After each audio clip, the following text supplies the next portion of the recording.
Welcome to the Global News Podcast on YouTube, where we go behind the headlines to find out about a major story and why it matters.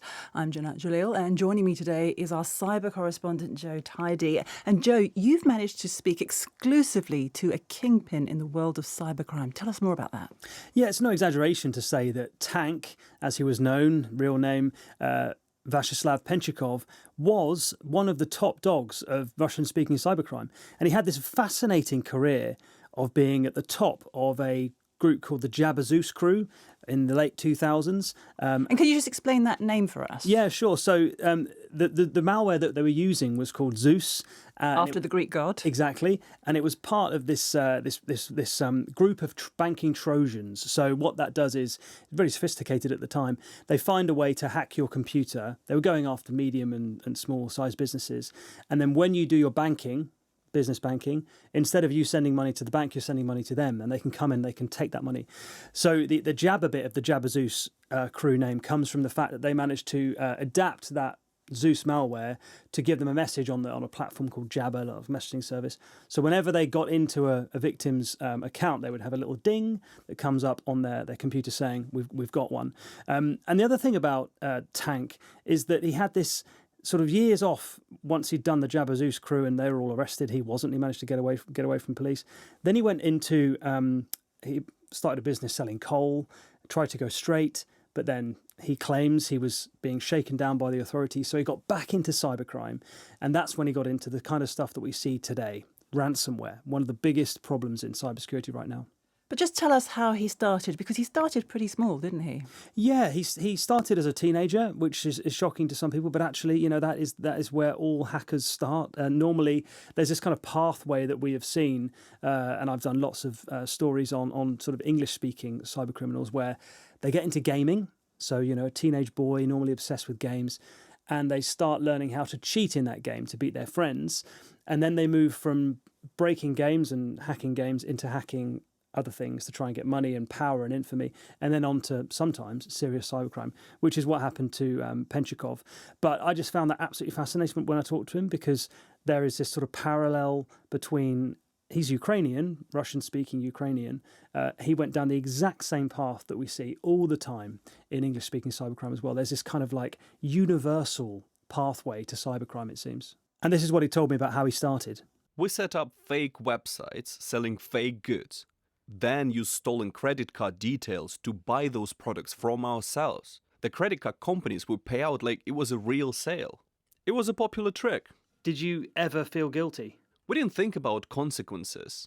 We wanted freedom, independence from our families. What were you buying? Beer, good clothes, expensive shoes. And I would show off the money at school. What teenager doesn't like to brag a bit? I was changing cars like changing clothes. How many did you have? At one point, I had 6. All expensive German ones.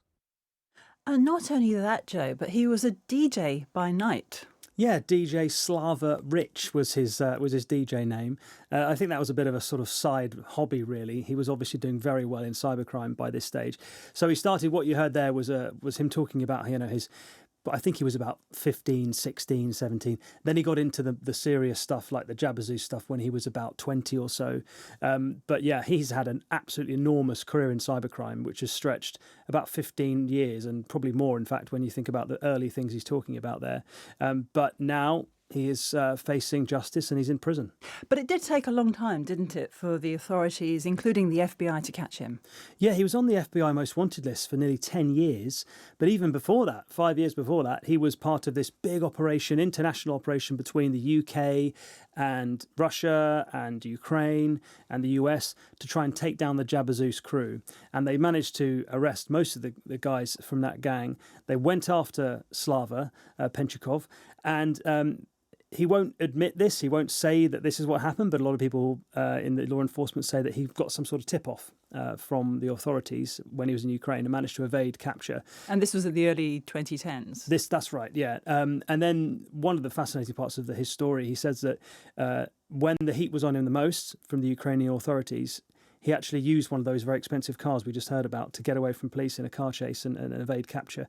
And then eventually the police sort of just lost interest and he went straight. But then, as I say, he got drawn back into cybercrime, and that's when he got into ransomware and did some very serious stuff. And he was sounding very blasé, but what he was also telling you about his time in prison was that he'd used it to better himself, to improve his English, to get fit, which for his victims will be quite a bitter thing to hear. I think it will be, and the other thing is, he's in a low security prison.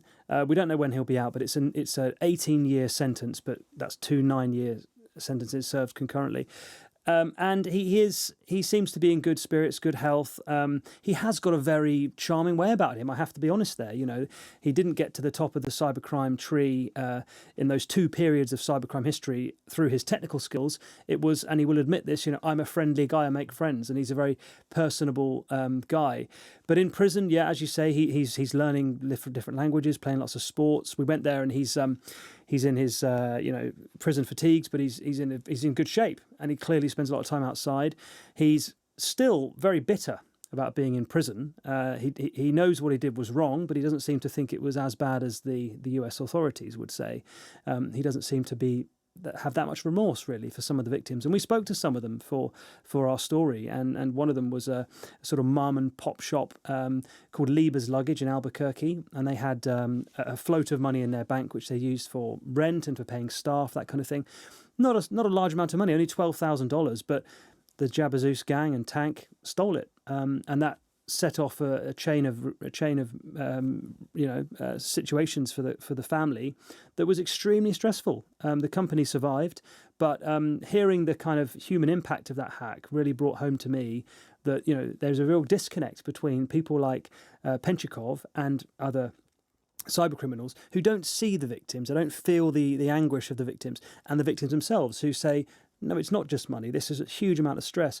The woman who runs the Lieber's Luggage, she said that her mum was, as a favour to the family, doing the accounts at the time when the hack happened, and she was an elderly lady, and it was really, really horrible because this poor lady blamed herself for the money going missing, and then the bank got involved, and it was a real horrible time.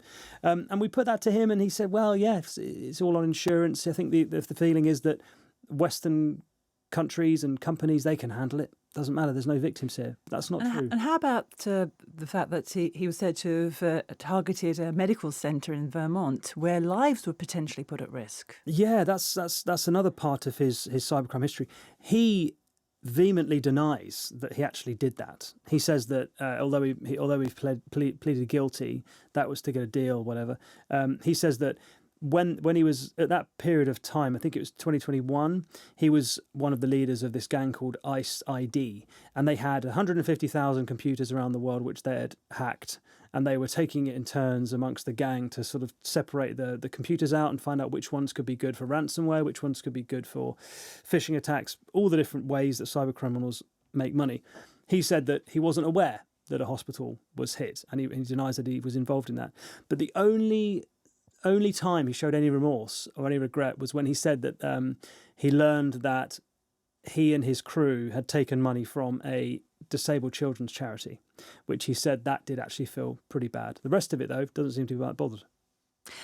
And you've also been investigating his former collaborator and friend, Maxim Yakubets, a Russian hacker who's been sanctioned by the UK government. Just tell us about the nature of the relationship between these two very prominent men in the world of cybercrime. Yeah, in a sense, they run parallel to each other because Yakubets and Penchukov, they were in the same gang together in the early days in the Jabber Zeus crew. But Evil Corp, which is the gang that is now allegedly what Yakubets is leading, they went on to become one of the biggest and baddest crews in the history of cybercrime. And in 2019, Yakubets was sanctioned, as you say, by the US authorities, along with lots of other people from the gang, accused of stealing hundreds of millions of dollars from companies around the world through various schemes. They brought part of it was the Jabber Zeus stuff, but then also lots of other things with ransomware, hacking companies, for example, allegedly like Garmin, the huge technology company, and the police stood up and they had a picture of Yakubets, and they even stole and took some videos from his social network showing Yakubets doing donuts in a Lamborghini around Moscow. The real kind of the archetypal playboy Russian hacker. That is what the authorities accuse this individual, Maxim Yakubets, of being. And although they were friends in the early days, Penchukov says when the sanctions came in, not only he, but other people in the cybercrime world did steer clear of Jacobets, which kind of shows that the sanctions do have an impact. And Joe, this investigation's taken months. You've written about it online. You've got a podcast series on it. Just tell us about this investigation, because I think you have changed the way you view cybercrime because of this. Yeah, well, I've been following Evil Corp for a long time now, since the 2019 sanctions. I actually went to Russia in 2021 to try and find and speak to Jacobets and Igor Turashev and other people accused of being part of the Evil Corp gang. I spoke to some family members, but I didn't get close enough to speak to the individuals, sadly, because I wanted to find out, what is their side of this? Because often we hear we get these naming and shaming operations by the West against alleged criminals in Russia.